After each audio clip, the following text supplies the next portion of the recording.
Let's begin from the end. The evening of the 7th of October 2006, when journalist and human rights activist Anna Politkovskaja was killed in Moscow. Some might say it has been a great loss for the entire journalism movement. It is. Anna Politkovskaja's articles, strongly critical of the role of Kremlin in the Chechnya war, aroused a great interest in the Western countries, but also among the Chechens themselves, who paid gratitude by offering protection to her. She represented the free voice of Russia. She reported everything she saw, without reverential fear, opening deep cracks in the convictions of those responsible of what she called a dirty war, the war between Chechnya and Russia in the late 90s. According to Anna, Chechen war was a genocide with a racist background, a civil war that turned out to be a mere electoral lever for Russian side, the direct effect of a regime ideology and economic speculation of Russian and Chechen high officials and criminals.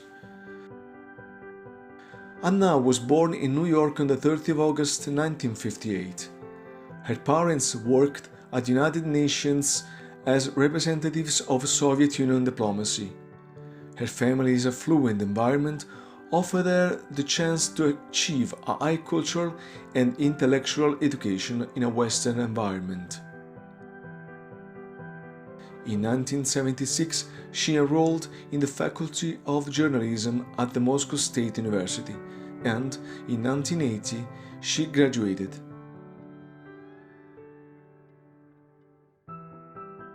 In 1982, she started working for Izvestia, one of the most famous Russian newspapers at the time, but in 1994 she signed as a reporter for the Obshaya Gazeta. In 1998, she traveled for the first time to Chechnya to interview the new elected president Aslan Machadov.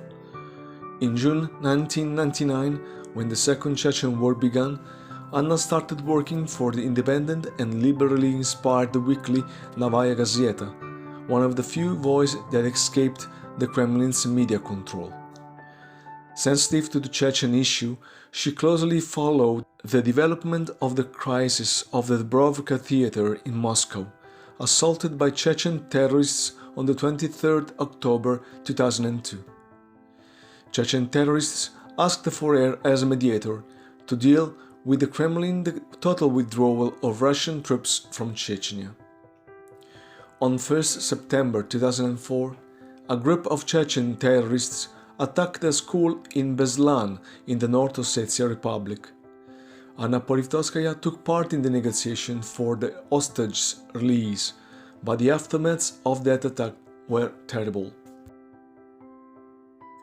Her skills as a mediator have been enhanced by her female culture, and this turned out to be a major advantage in a war context, despite the potential risks of harassment and abuses. She was able to mediate between Chechen mothers who had lost their sons because of an ideal diverted by violence, and Russian mothers who had lost their son in a war that did not concern them at all. Hence, the approach to the feminine element of conflict has been crucial for her to understand the war from the perspective of mothers, soldiers, abducted children, their families and refugees. In her remarkable mission, she had the ability to mediate between Russian and Chechen culture codes, as well as the cultures of the aggressor and the attacked country. All of these, if combined with her knowledge of the values of the Western cultures, places the art of mediation beyond its mere role in academic study. Anna Politkovskaja's cosmopolitan background allowed her to convey, through fine linguistic details, the vision of the world of the realities she described. Her cross-cultural insight helped her to turn her prototext into a journalist article or a detailed book. She demonstrated a strong metacultural awareness by processing a metatext that could successfully reach her model reader, thus producing a social translation. Anna Politkovskaja spent 7 years traveling to and from Chechnya. She published more than 700 articles in Novaya Gazeta and 11 books around the world with the only aim of telling, detailing, denouncing, and launching her call as a mediator in the name of truth.